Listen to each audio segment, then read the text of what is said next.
I have a confession. So remember that one time a few months ago I made a self-destruct video like this, and I said I needed help to prove that anyone could code, and we made a coding puzzle that looked like this.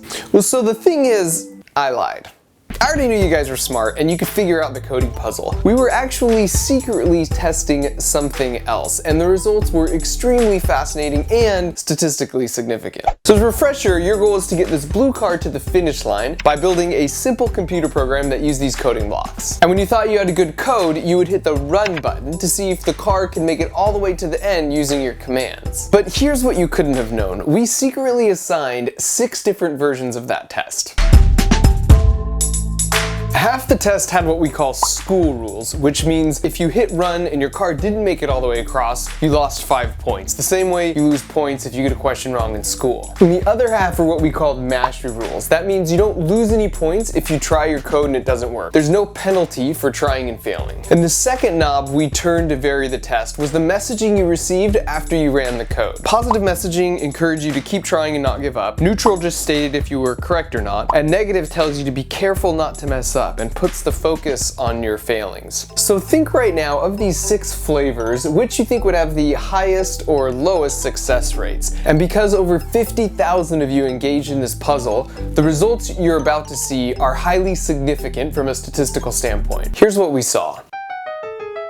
The people who tried the hardest based off number of attempts and succeeded the most were those who weren't penalized for failures and had the positive messaging. And those who quit the soonest and succeeded the least were those who got points off for getting the answer wrong and had the negative messaging reminding them not to mess up. And the reason this matters so much is because this is how the US and most educational systems around the world are structured. Sal Khan, the dude who started Khan Academy, has an awesome TED Talk on this topic. He points out how it's absurd that if I take a test and get a 70%, that points out the gaps in my understanding. My teacher has identified 30% of the material that I don't get, but the next day, you just move on to the next chapter. And what's worse is the next chapter is often building on principles that I didn't understand in the previous chapter, so it creates this snowball effect. And it's weird that we accept this because that's not how you learn something like martial arts or a musical instrument. You move on only once you've mastered the previous level. And this mastery concept is intertwined with something called the growth mindset. With this growth mindset, given an identical learning opportunity, you will actually learn and succeed more. Sal offers a few solutions to the educational system in his TED Talk, but one I really like is teaching more young kids to code with simple programs like our blue car example.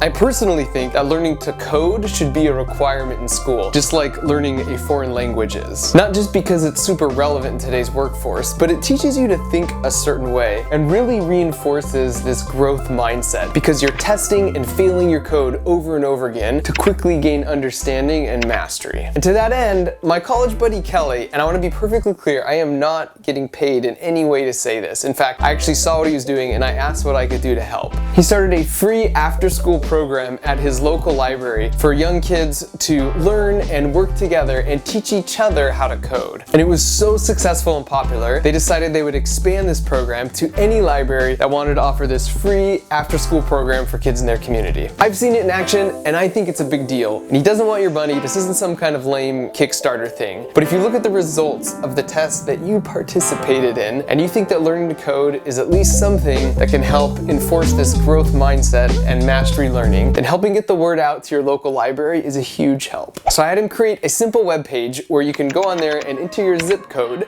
and then it will show you the closest libraries to you. Then you can pick your favorite one and your favorite method for sending them a quick note. You guys know I'm a big fan of science and education and people doing good things, and this checked all of the boxes, so I wanted to pass it on to you. And just like last time, if you are awesome and you do this, I will randomly select one person to win an iPad Pro, and we could also do a Skype call and talk about whatever you want. Last time, my new friend Ian, who is a freshman studying mechanical engineering at Cal Poly San Luis Obispo, won the iPad. He actually reminds me a lot of me at his age, only he's way cooler. So that's it. Use the link on the screen or in the video description to find your closest library. Oh, and finally, 2 quick announcements. I'm going to be back on Jimmy Kimmel on March 22nd. I have some April Fool's Day prank ideas, pretty awesome, so you're going to want to check that out. And then I will see you back here in 7 days for an invention I've been working on for 3 years. I've finally got it working, and I don't want to give too much away, but it has to do with coding and dartboards.